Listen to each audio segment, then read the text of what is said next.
On today's episode, I talk about people in resistance.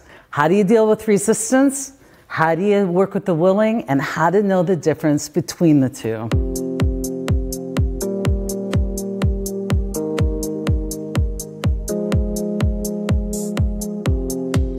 I'm coming to you today from Elkhorn, Nebraska, where I've made a pit stop to get ready for my TEDx talk this weekend. And even though I'm pretty nervous about the TEDx talk, I'm taking a few minutes out to answer a couple of great questions submitted by you. Anonymous in Omaha says, I have been promoting the reality-based leadership philosophy since I have learned of it. I sprinkle my lessons learned from time to time without forcing concepts or judging. One team member in particular, who actually is a high accountable, has complained to me that I am just too positive and that they won't get behind one person's philosophy until the company has said this is the philosophy that should be followed throughout the organization. How else can I help encourage high accountables to embrace the stop judging, start helping concept? Is this as simple as working with the willing? Anonymous in Omaha, I love that. One, you're a raving fan, and two, it sounds like reality-based leadership has really made a big impact in your life, and you're willing to share it with others, and you're paying attention not to do it forcefully or with judgment. So many good things that you're doing. And you asked me, does it just come down to working with the willing? And I would say, absolutely.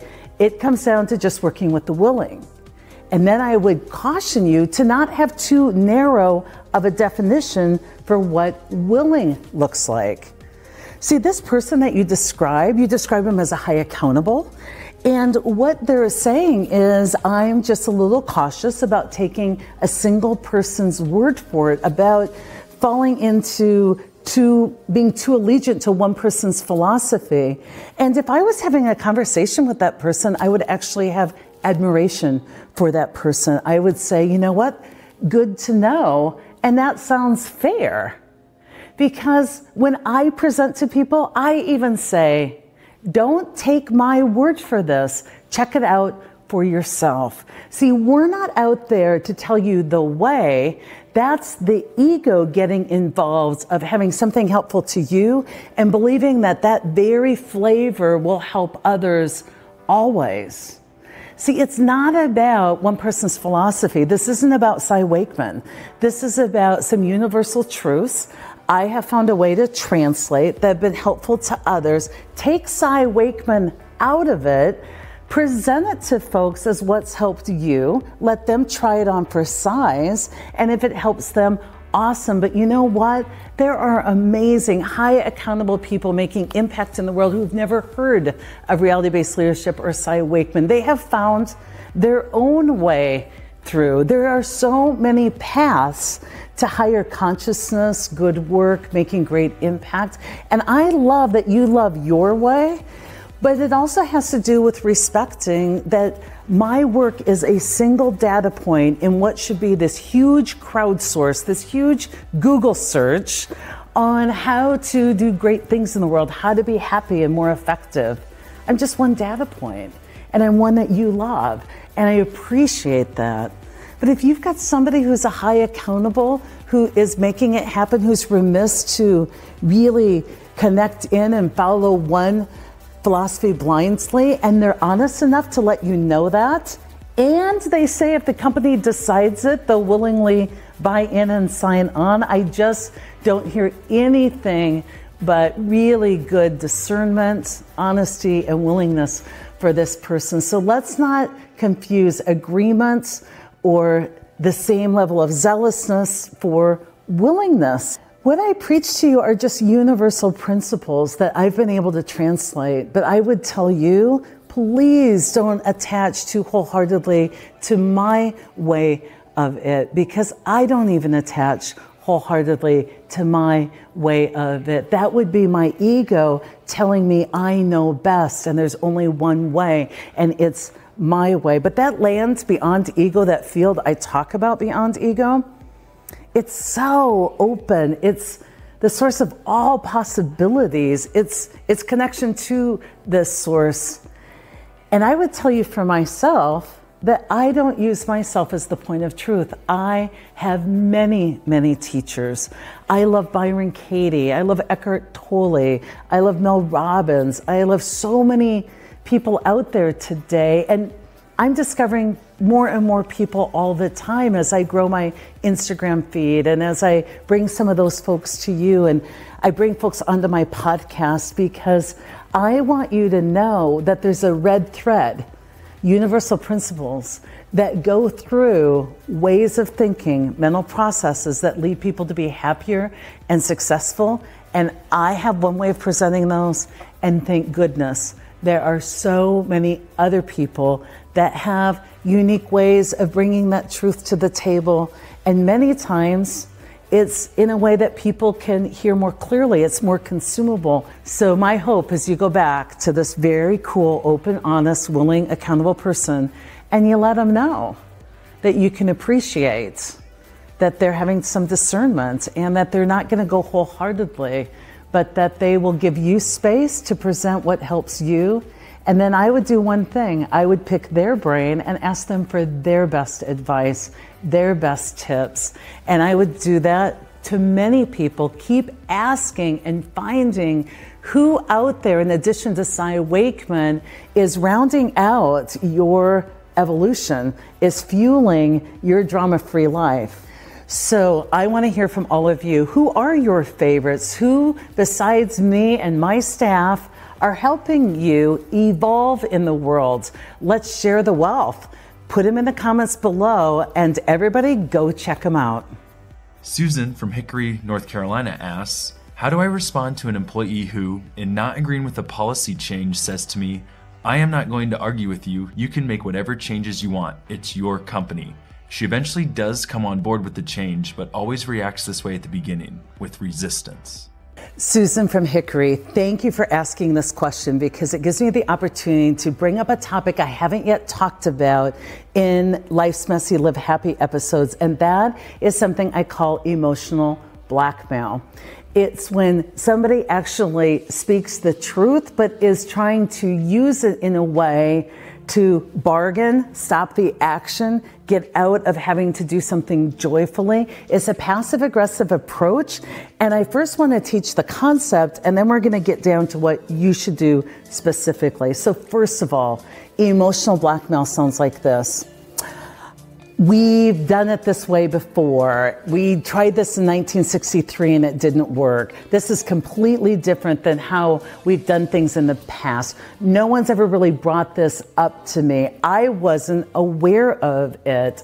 This will probably change again tomorrow. See, when people bring up, I'll go along with it, but, right, I'm not going to love it.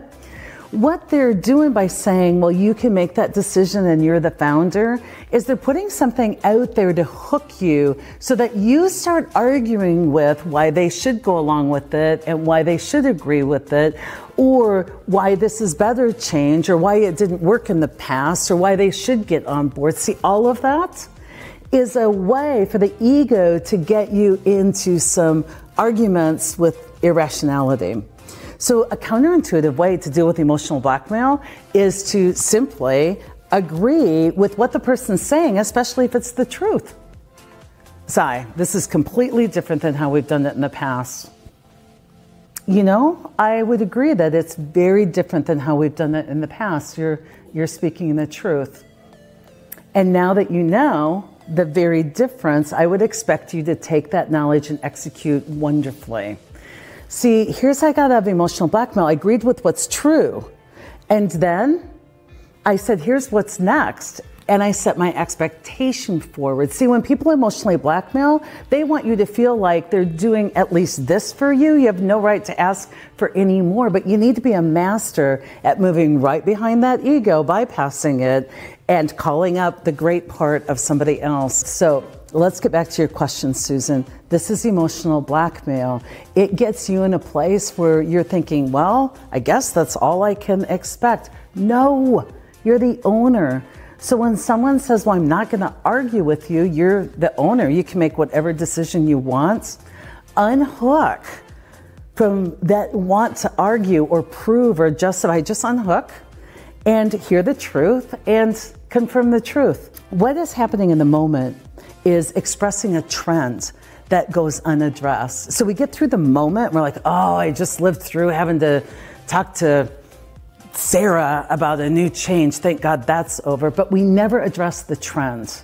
So what I would do with this person next is I would be having conversation with them about the trends. One thing I've noticed, you said in your notes that this is always the case. They eventually come on board, but it meets with emotional waste and resistance.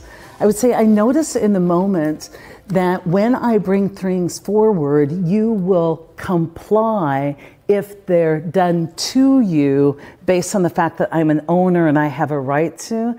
And that really just isn't the environment that I want driving and fueling my organization. So I need you to develop next in the ability to not only quickly say yes, but to quickly buy in, which is your verb. You need to buy in and be willing to iterate and innovate and take this forward quickly and move away from I have to and the owner made me, the victim role, to I've received some new information and some new requirements have come in and I want to focus all my energy on how I can. So I would very clearly say to this person, I need you to move away from any form of resistance and any form of negative compliance. I'll do it because you said I had to. And come back to me with 3 ideas you have to move yourself quickly to get on board to the plans at hand. And I would say that after a while, if a person wasn't willing to move into a place where they weren't just complying, even if it's negative compliance, and could move really fluently into the future and buy into what would serve me as the owner of my company and serve our customers, if they couldn't do that, if they didn't have a plan, if they couldn't develop quickly into that, I would start to question about whether they're a fit for my company, because I'm an owner. And I get to decide my quality of life every single day. And I get to decide for my people their quality of life every single day. And if I have somebody who struggles with commitment and is just doing that bare minimum and only when forced to, that isn't okay for me and my team. So I want you to quit accepting the bare minimum. I want you to develop the person if possible. And then I want you to sort through your team and clean your life up, because buy-in is a verb and you can only work with the willing. You guys are getting really good when it comes to asking questions. I'm loving the specific examples and the questions around how do I apply this in real life. So click the link below, keep your questions coming, and definitely make sure we are connected on LinkedIn, Facebook, Instagram, YouTube. Not just connected, but that you're subscribed at Cy Wakeman everywhere.